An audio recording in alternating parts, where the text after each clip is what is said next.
everyone, this is Pranay Sai. Let us understand an important topic called spotting errors from General English.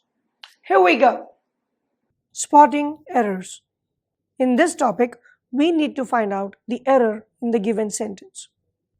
Here is our first example. The reason we have not been able to pay income tax is due to the fact that we did not receive pay on time. And what is this no error option? If the entire statement is correct, then the answer is D. No error. Got it? Now then, let us understand whether there is an error or not. Let's check the first statement. The reason we have not been able to pay income tax. I think this is fine. Let's come to the second one. Is due to fact. There is a small error in option B. It is actually due to the fact. We need to add the before fact in order to make it meaningful. Now let's try to read it. The reason we have not been able to pay income tax is due to the fact that we did not receive pay on time. Therefore, the answer is B, because there was a grammatical error in option B. So this is how we need to write the option where the error exists.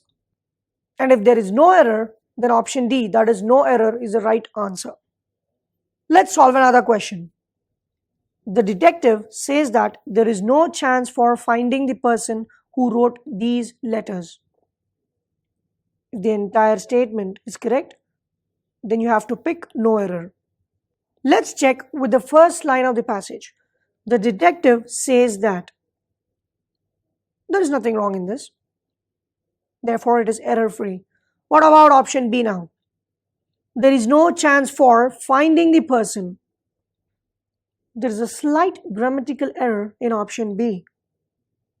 The correct way of representing this is there is no chance of finding the person. So we have to replace of in place of for. So the error is in option B. Therefore, the answer is B. My brother has been living in America with his family for the past 10 years. Like how we did earlier, let's check each and every statement. My brother has been, this is correct, living in America, even this is correct, with his family, even this is error-free. What about option D now? For the past 10 years.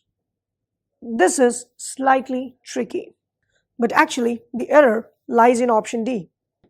In order to make it correct, we have to replace last in place of past.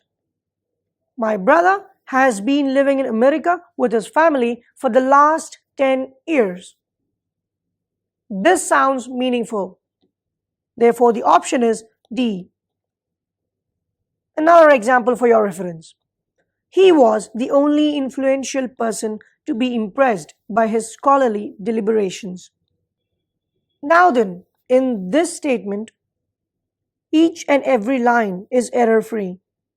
If there are no errors in the given statements, then the option is E, where it means all correct. So these are the types of questions which are usually asked in this topic. Hope you understood it.